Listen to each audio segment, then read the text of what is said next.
profeta Ezequiel, capítulo 22, versículo 3, os irmãos encontraram? Amém.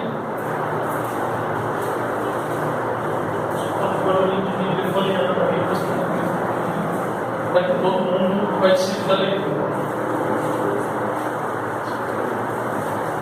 22 e 30 do profeta Ezequiel. E busquei dentre eles um homem que estivesse tapando o muro e estivesse na brecha perante mim por esta terra, para que eu não a destruísse, mas a ninguém achei. Glória a Deus, irmãos, pode se assentar. Graças a Deus. Glórias ao Senhor. Já faz, irmãos, algum tempo que essa palavra do coração. Não sei se o Senhor ele vai trazendo algumas revelações, ele vai chamando a atenção a respeito de algumas palavras, e eu tenho o costume de ir notando aquilo que o Senhor vai dando no papelzinho, e vou deixando no meio da Bíblia, e aí o Senhor vai trazendo à tona aquilo que um dia ele já deu, e tem algumas anotaçõezinhas, algumas coisas ali. E o pastor tinha me falado que eu ia na palavra, mas não era hoje, era outro dia, né? Mas aí já tinha um outro irmão, o pastor tinha se esquecido, aí passou para hoje. Falei, amém, orei o Senhor, eu falei, amém, a palavra vai ser a mesma, porque o Senhor não mudou. Aleluia! Embora o tema da campanha seja outro, essa palavra ela se encaixa perfeitamente no tema da campanha. E os irmãos vão ver por quê. Até porque o tema da campanha ele é um texto, vamos dizer, para pregação bastante amplo. Estava se abordando os temas em Jó 42:2. Pois bem, eu estava lendo outro dia o profeta Ezequiel e me deparei com essa passagem que é bastante conhecida, e eu comecei a ler o capítulo todo, e li, reli, e fui lendo, e nós vemos que a história do capítulo, com o texto, como dizem os pregadores do capítulo, ele nos conta que Israel, mais uma vez, estava desviado dos caminhos do Senhor. O povo de Israel, o povo de Jerusalém, o povo que o Senhor separou para ele, o povo que o Senhor chamou para ele e elegeu como o povo santo, o povo dele, mais uma vez tinha se desviado dos caminhos. Então ele vem falando, através do profeta Ezequiel, das abominações, aqui no capítulo 22, das abominações que Israel, que Jerusalém mais especificamente, estava cometendo diante dele. Jerusalém estava profanando, como ele mesmo diz na Bíblia, os sábados, estava fazendo pouco caso das viúvas, dos órfãos, estava fazendo pouco caso dos estrangeiros, coisas que a lei do Senhor dizia que o povo tinha que fazer, que tratar com zelo, tinha que acolher bem o estrangeiro, tinha que se importar e cuidar bem das viúvas, tinha que correr atrás dos órfãos e dar aquilo que era necessário para eles. E o povo não estava fazendo isso. O povo desprezava mulheres que estavam nos seus tempos de resguardo, porque a lei diz que a mulher nos dias de resguardo dela, ela tinha que ser tratada com uma diferença da mulher que não estava. E o povo não estava dando a atenção devida para essas mulheres. O povo não estava dando a atenção devida às coisas santas do Senhor. O povo não estava dando a atenção devida aos altares do Senhor. E então Deus ele vem falar através do profeta Ezequiel sobre a indignação dele a respeito dessas coisas.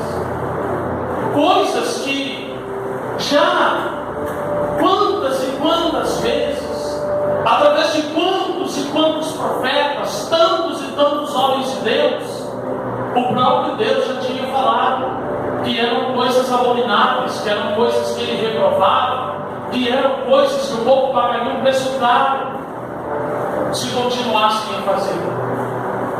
Então, ele vem com esse versículo que nós lemos. Eu olhei pela brecha, eu olhei procurando um homem que estivesse restaurando os muros de Jerusalém. Aleluia!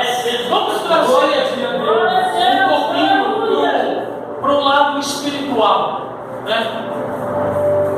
Um povo totalmente desviado das vontades de Deus, um povo totalmente desviado da lei de Deus, um povo totalmente fora do culto racional a Deus, do que era previsto na lei mosaica para se fazer um culto, digamos assim, né? Não se chamava culto, mas para fazer o sacrifício, para prestar o sacrifício, a adoração, o louvor, estavam totalmente fora.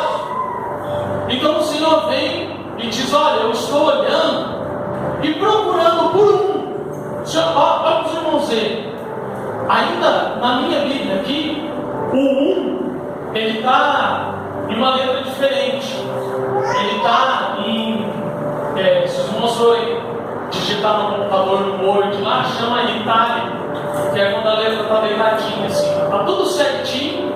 E aí o ele está deitadinho, ele está com destaque, ele está com diferença. Glória a Deus! Aleluia! A editora, o escritor, ele quis ressaltar olha, eu procurei um homem que estivesse tapando o mundo. Ou seja, eu procurei por uma pessoa que esteja batalhando, que esteja correndo atrás de restaurar tudo isso que foi perdido, de restaurar esse costume que foi deixado para trás, de restaurar essa aplicação da lei que está sendo deixada para trás. Para quê? Para que eu não destrua todo esse povo. Glória a Deus! Glória a Jesus! Aí, irmãos, vem mas, entra um mas, entra um porém, entra um contudo, entretanto, todavia, haja visto que eu não encontrei. Eu procurei, mas eu não encontrei. Aleluia! Eu estava ali sentado e me veio uma palavra à cabeça, me veio uma palavra na mente. Acho que os irmãos conhecem bem essa palavra, porque é impossível ninguém nunca ter ouvido essa palavra. Indiferença. Glória a Deus! Aleluia! Quantas vezes o Senhor tem falado? Quantas vezes o Senhor tem alertado? Quantas vezes o Senhor tem falado, muitas vezes, em coisas simples? E muitos estão indiferentes à voz do Senhor. Mas Deus não falou. Como que Deus não falou? Se eu der o microfone na mão do pastor agora, e o pastor falar assim: a voz do Senhor, irmãos, Deus falou. Aleluia! Porque a Bíblia diz que nós somos ministros de Deus, todos nós, todos aqueles que um dia optaram, levantaram a sua mãozinha quando o pastor falou assim: quem quer aceitar Jesus como o único e suficiente Salvador da sua vida? Aí você vai lá e levanta uma mão. Ou você teve a atitude de chegar no pastor e falar: pastor, a partir de hoje eu quero ser crente, a partir de hoje eu quero ser um cristão, eu quero congregar. A partir daí você passa a ser um ministro. Glória a Deus! Aleluia! Você passa a ser a atalaia de Deus. Você passa a ser dispenseiro das boas novas. Ou seja, nós somos boca de Deus sobre essa terra. Aleluia! Então, toda vez que alguém vem aqui, toma posse do microfone, que seja uma criança, e fala algo, nós, 99,9% de chance de ser Deus falando. Aleluia! Então, às vezes o Senhor vem aqui e fala coisas simples, e nós estamos indiferentes. Nós deixamos passar, entra por um ouvido, sai pelo outro.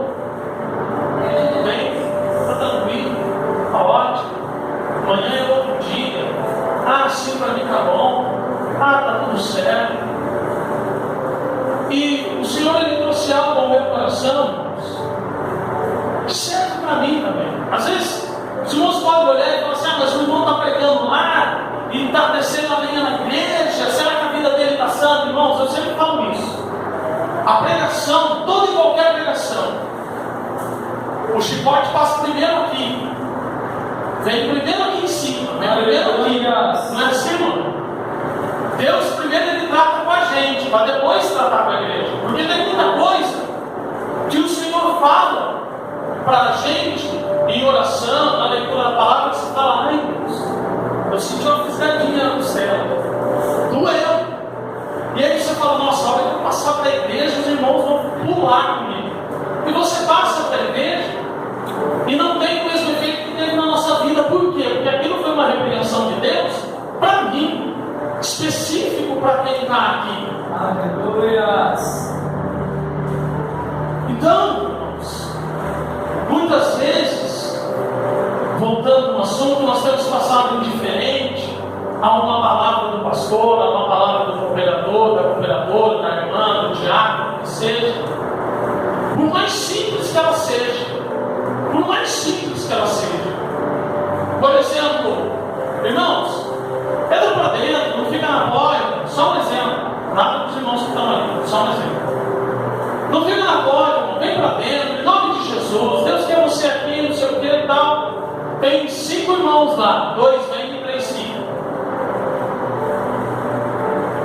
E aí, como eu disse para os irmãos, eu estava ali e o Senhor trouxe algo ao meu coração.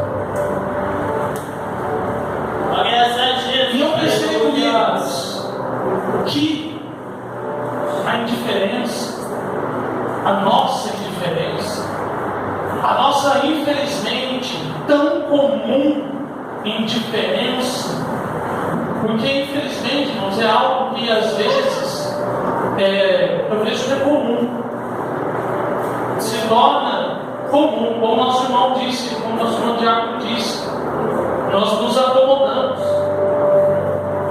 Mas eu peço a Deus, e espero que os irmãos peçam a Deus, que a indiferença ela não pese naquele grande dia,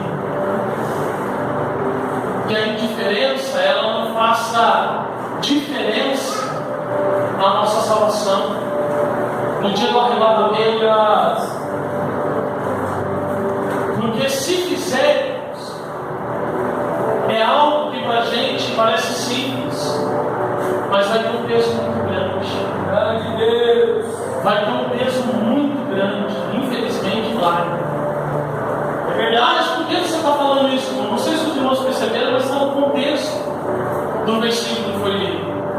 Porque o profeta estava falando. Os irmãos notam que nós estamos no capítulo 22 do livro dele. Então, os livros, todos os livros da Bíblia, de uma maneira geral, eles não são em ordem cronológica, né? Não é assim sequencial, vem um depois o outro, contando a história certinha, não. Nós vemos, por exemplo, que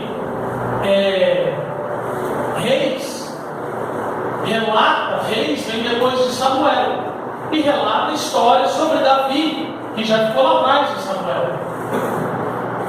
Os irmãos, por exemplo, nós vemos Jeremias, que era contemporâneo de Daniel, que foi levado para a Babilônia junto com Daniel, viveu na mesma época de Daniel, e são livros que dão uma certa distância na Bíblia. Mas os livros, se nós analisarmos, por exemplo, o livro de Ezequiel, ele está em ordem cronológica.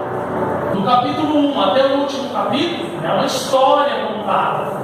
Então os irmãos veem que no capítulo 22, ele ainda estava falando da mesma coisa.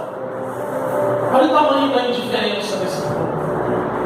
E aí, olha os irmãos veem que interessante. No versículo 13, Deus fala assim, e eis que bati as mãos contra a tua avareza, de que usaste por causa de teu sangue que houve no meio de ti. Aí ele faz uma pergunta. Primeiro ele faz uma afirmação. Eu bati as mãos, ou seja, os irmãos entenderam. Lá veio, tanto faz. Aí, no 14 ele vem e faz uma pergunta. Estará firme o teu coração? Estarão fortes as tuas mãos nos dias em que eu tratarei contigo? Vamos, irmãos, aqui interessante. Os irmãos podem analisar. simboliza um povo diretamente ligado a Deus, que via coisas grandes de Deus, que via Deus fazer coisas maravilhosas. Um povo que via exércitos ser destruídos, porque se os irmãos forem ver um pouquinho mais para trás, se os irmãos forem procurar analisar a história nessa época aqui, aconteceram coisas maravilhosas, irmãos. Eles não viram marcha abrir, eles não viram fogo descer do céu, não viram, mas eles viram assim, exército de 100 homens derrotar 10.000. Um exército de 30.000 homens se derrotar entre eles. Deus enviar um anjo no meio, se eu não me engano, faz parte, está inserido mais ou menos no contexto dessa época aqui. Não está, pode ser que não esteja no livro de Ezequiel, mas está nessa época. O Senhor enviou um anjo poderoso no meio de um grande exército, e só um anjo matou centenas de milhares de homens. O exército acampado em volta da cidade. O dia depois, a noite veio, o anjo desceu, matou o exército. No outro dia, o povo de Israel se levanta, estava lá todo mundo morto no chão. E o exército de Israel sequer tinha saído para fora. Glória a Deus. E aí o povo vendo tudo isso, conhecendo o tamanho desse Deus, vendo a grandeza do poder desse Deus. Aí esse Deus olha e fala assim: ó, você é tão bom assim, Israel? Você é tão poderoso assim, Jerusalém? Eu vou pelejar contra você, eu vou tratar com você. Eu quero ver se o seu coração vai estar firme, se a tua perna vai ser forte o suficiente para me segurar. Eu quero ver se o teu braço é forte o suficiente para aguentar o meu braço. Grande Deus. Quando alguém vier aqui falar, e você fizer pouco caso, nós fizemos pouco caso de quem está aqui em cima falando, uma pessoa que nós não sabemos o quanto ora, o quanto jejua, o quanto busca o Senhor, e as palavras entrarem por aqui e saírem por aqui, lembre-se dessas palavras. Lembre-se de que o Senhor pode se levantar e falar assim: tá bom assim para você? Deus, Tanto faz, tanto fez o que ele falou. Agora eu vou falar diretamente contigo. Eu quero ver se você tem capacidade de aguentar, se você tem capacidade de me ignorar, igual você está ignorando o que o pastor está falando para você. Jesus da glória. Glória a Deus do mundo. Sou amigo. aleluia, Jesus. Glória a Deus. É duro, irmão. É duro.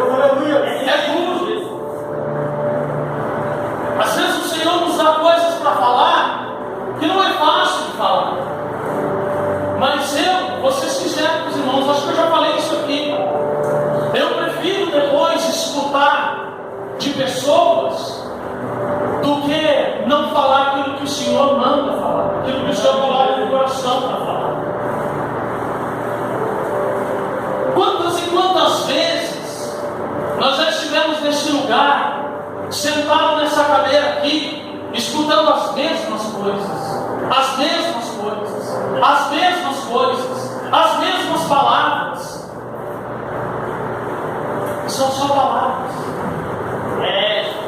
Para quem ouve, são só palavras. Até quando nós vamos ficar dessa forma? Até quando nós vamos ficar assim, não dando ouvidos? Até quando? Não nos importando, estando indiferentes? O Senhor está dizendo: eu estou olhando na brecha e eu estou procurando alguém que se coloque de pé, trazendo para dentro aqui. Eu estou olhando e procurando você, para que você se coloque de pé pela sua vida, pela sua salvação.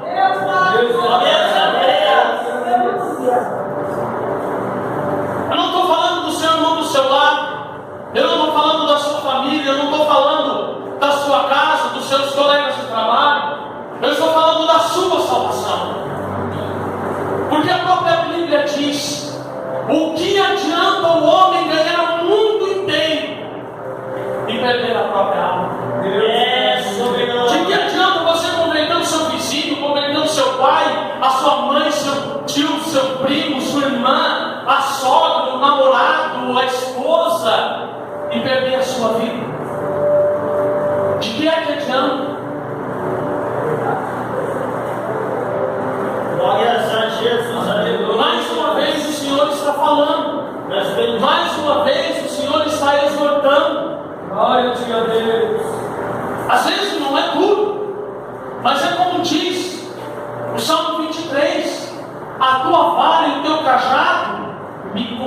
consola. Glória a Deus. A vara e o cajado usava para quê? Para fazer para a ovelha? Para tocar, para bater. Um bate, o outro puxa. A vara bate, não, vai para lá. O cajado puxa, vem para cá. E assim vai batendo, açoitando, para a ovelha ir no caminho que ela tem que ir. E a Bíblia, olha meus irmãos, a Bíblia diz que não é a tua vara e o teu cajado dói em mim. A palavra de Deus é dura, dói. Não, a vara e o cajado consolam. Consolam. Olha que interessante. O Senhor é o meu pastor, certo? Pastor. Se Ele é o pastor, nós somos o quê? Ovelhas.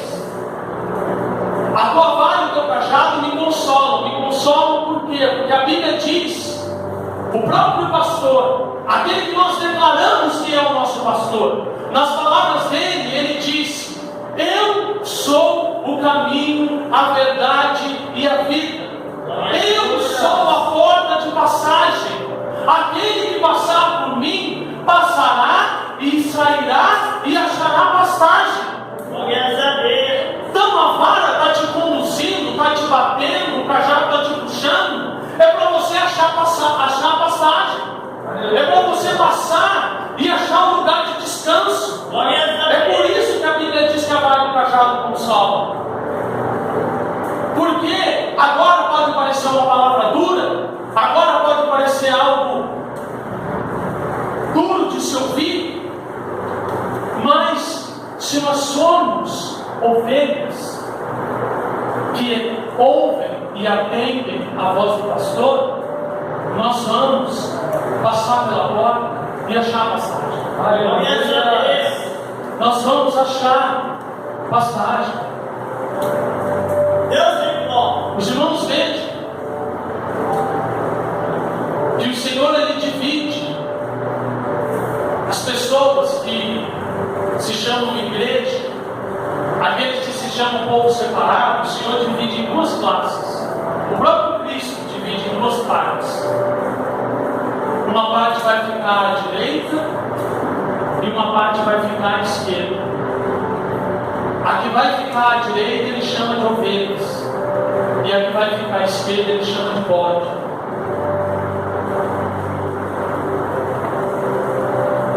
Quem vai ficar do lado direito?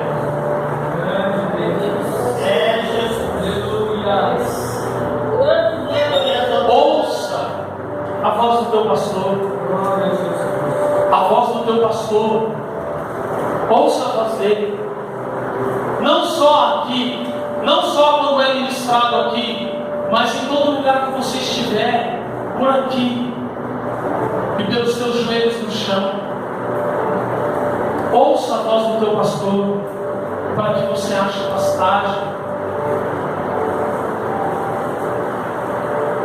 Dê ouvidos ao que é dito neste lugar. Aleluia. Irmãos, aqui todos nós conhecemos. Eu não acredito de todos os irmãos que estão aqui, que têm uma oportunidade, que pregam, que têm uma oportunidade de dar uma palavra aqui. Eu não acredito que ninguém venha aqui trazer uma palavra somente por trazer. Nós trazemos as palavras visando o bem-estar coletivo da igreja, visando o bem-estar coletivo de cada um. São palavras de salvação.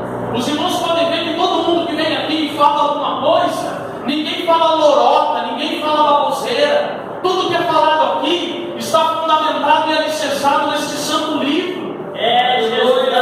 Tudo é com base neste santo livro. Às vezes os irmãos podem dizer assim: mas o irmão Renan eu já conheço. O diácono Leandro eu já vi pregar várias vezes. Olha, meus irmãos, é a palavra que Cristo dá quando pensaram nisso sobre ele.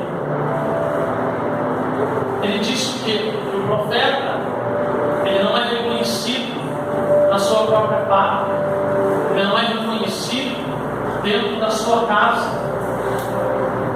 Mas quem foi que falou a respeito de quem que Cristo falou isso? Qual era a classe de pessoas que Cristo falou isso? Escribas, fariseus, aqueles que a Bíblia chama de hipócritas, de raça de víboras, pessoas que só pensavam em si mesmas, corrompidas na sua sabedoria, achando que o que eles sabiam, que o que eles faziam, que o que eles podiam era o melhor de tudo. Não existiam pessoas melhores que eles. Então, nós devemos nos esforçar para aceitar e empregar na nossa vida o que é dito aqui, o que é dito por cada um que aqui está.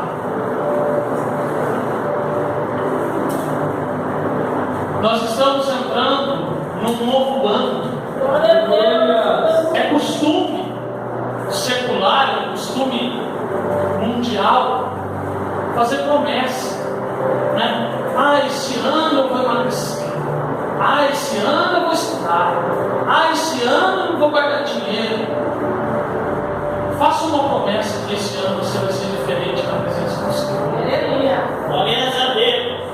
Faça uma promessa de que esse ano você vai se esforçar para mudar o seu modo de ver as coisas que acontecem aqui dentro desse lugar. Dar crédito, dar valor.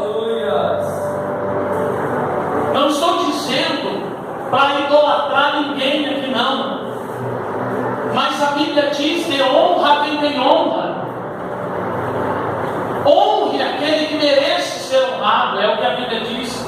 Estou dizendo que os irmãos têm que me honrar, mas existem homens que estão acima de mim, que estão acima dos irmãos, que têm que ser honrados, que têm que ser respeitados, que têm que ser ouvidos.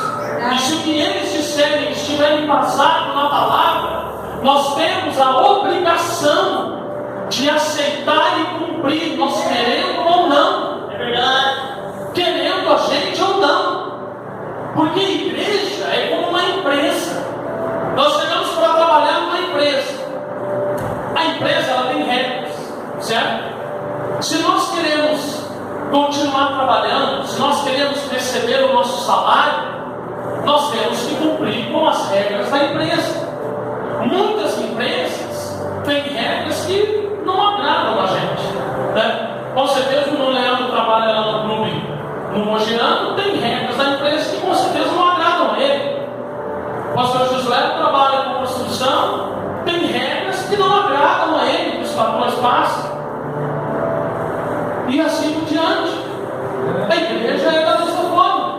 Existem regras a ser cumpridas. Existem regras a ser aceitas. Se nós queremos viver em comunhão com esta igreja.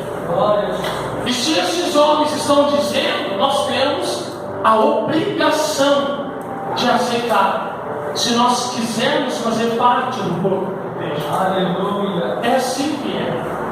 Não tem um outro meio. Não tem para onde correr, não tem para onde ir, não tem outra porta, não tem outro caminho. É assim. É assim. E ponto final. Não tem para onde ir. Nós aceitamos e deixa o barco andar. Segue o seu caminho. Então nosso alvo é Cristo. Então ouça. A palavra de Deus diz, se eu não me engano, no capítulo 4 da carta aos Hebreus, se não me falha a memória, não, vocês nem acreditam, não é Hebreus que eu errei. Mas a palavra do Senhor diz: convém agora que nós atendemos com mais diligência aquilo que nos é ouvido. É verdade. Ou seja, com maior atenção. Então, eu não sou muito bom, irmãos, para guardar princípios, guardar nota. Mas um dia, os irmãos que são mais, agora eu tenho memória melhor, Um dia, um apóstolo, um discípulo, chegou no outro e falou assim: ó, fulano, vem vindo lá de Nazaré. Aí esse que estava sentado debaixo de uma árvore, sabe o nome? Eu não me lembro o nome deles agora. O que estava sentado debaixo da árvore falou assim: oxe, o que pode vir de bom de lá? Aí quando ele foi, Natanael, se eu não me engano, quando ele chegou diante do mestre e ficou espantado, falou: meu Deus, é o Cristo, é o homem das profecias. Cristo olhou para ele e falou assim: Natanael, você acha que eu não te vi quando você estava sentado lá debaixo da figueira, duvidando do que estava vindo de Nazaré? Aí a pessoa pergunta assim: o que pode vir de bom daquele lugar? Daquele lugar vem salvação, daquele lugar vem redenção, daquele lugar vem vida nova, daquele lugar vem conforto, consolo, vem ânimo, vem alegria, vem força, vem renovo. Daquele lugar vem um homem que Isaías diz que é o príncipe da paz, o Pai da eternidade, o Deus Todo-Poderoso, o Conselheiro, Deus forte, aquele que é e que há de vir, aquele que João descreve como que tem 7 espíritos, o que está na porta do teu coração, batendo e dizendo: deixa-me entrar, porque eu quero cear contigo. Aleluia, Jesus. Continua ignorando, continua passando indiferente. Todos os que aqui estão, ninguém aqui é leigo na palavra. Todos um dia já ouviram, todos sabem o caminho que deve ser trilhado. Todos nós conhecemos a verdade e sabemos o caminho que deve ser trilhado. Aleluia. Seja aqui ou qualquer outra igreja, o importante é estarmos caminhando em verdade. Em verdade. Ah, mas eu não vou na igreja porque na igreja tem pessoas erradas. Cristo selecionou 12 a dedo, chamou pelo nome. Jesus: você vai andar comigo? Leandro, você vai andar comigo? Senhorino, você vai andar comigo? Alexandre, você vai andar comigo? Assim, caminhou lado a lado, comeu junto, dormiu junto, orou junto, pescou junto, orou junto, passaram por dificuldades juntos, enfrentaram tempestades juntos, fugiram de perigos juntos, viram vidas se converter juntos, pregaram a palavra juntos. E no momento em que Cristo mais precisou, um desses 12 fez o que para ele? Traiu. Se 12 homens selecionados a dedo pelo próprio Deus, pelo próprio Cristo, um deles traiu, o que dirá de nós? O que dirá de nós que, como diz o presbítero Jesus Fernando, somos meros mortais? Somos só o pozinho do barro, o restinho que sobrou. Um dia eu estava pensando o porquê daquele hino que Deus, que fala assim: nós somos o barro, somos o que sobrou do barro. Por que falar isso? Porque nós somos só o resto do pó. Porque aí um dia eu estava, não lembro onde eu estava, se eu estava em algum lugar ou se eu estava vendo pela televisão, um lugar lindo, um lugar maravilhoso. E todas as vezes que eu vejo assim essas coisas grandiosas na natureza, eu contemplo o poder de Deus. E aí me veio à mente: oh, meu Deus, o Senhor fez essa terra tão linda, tão maravilhosa, que tem lugares deslumbrantes, coisas grandiosas, majestosas, estrondosas. E aí, com o que sobrou dessa criação tão linda, o Senhor me fez. Aleluia. O Senhor criou coisas, por exemplo, os irmãos, acho que os irmãos já ouviram falar, por exemplo, o Grande Canyon que tem nos Estados Unidos, que dá para ser visto do espaço. A Cordilheira dos Andes, que dá para ser vista do espaço, de tão grande que é, tão colossal, gigantesco, imensurável, que homem nenhum jamais vai conseguir transpor aquilo. Aí é Deus. E muitas vezes nós não entendemos a majestade de Deus. Muitas vezes nós não entendemos quando Deus fala com coisinhas simples, que a gente, pelo nosso egocentrismo, pelo nosso orgulho, pelo só assim e acabou, não vou dar ouvido ao que o irmão está falando, nós deixamos passar. Mas ai de nós, ai de mim, porque eu também cometo essas falhas. Se um dia o Senhor disser assim, agora eu vou tratar diretamente com você, eu quero ver se você é tão bom assim. Porque para pessoas que estão do seu lado, você é bom, você é bom. Eu quero ver se comigo você é bom. Eu quero ver se comigo você vai ter peito para enfrentar. Eu quero ver a tua força, a força do teu braço. O que você tem de mais forte no teu braço? No teu corpo, no teu braço, a tua perna, a tua mente? Uma simples palavra fez cair fogo do céu. Aleluia. Deus, com uma simples pedra, derrubou um homem de 3 metros de altura. O que é a força do nosso braço diante disso? Guarda essas palavras. Glória a Deus. Guarda essas palavras em nome de Jesus. Aleluia. Guarda como algo precioso no teu coração. Guarda não como uma palavra, irmão, não é nem o pastor para estar chamando a atenção da igreja. Eu não estou chamando a atenção de ninguém. A Bíblia, eu procuro colocar muito bem as minhas palavras para não chamar realmente a atenção dos irmãos, mas sim para exortar. Porque a Bíblia chama isso de exortação. Aleluia. Usar a verdade, usar a Bíblia para alertar e para animar, para encorajar. Encorajar você a correr atrás da sua salvação, a batalhar pelo arrebatamento. Lute pelo arrebatamento. Batalhe pelo arrebatamento. Seja um soldado de Cristo e batalhe pela sua salvação. Porque só você pode fazer isso, ninguém mais pode fazer por você. É só você. Que Deus possa abençoar os irmãos. Eu passei 10, 12 minutos aí, peço perdão aos irmãos. E que Deus abençoe os irmãos, as palmas vão no Senhor.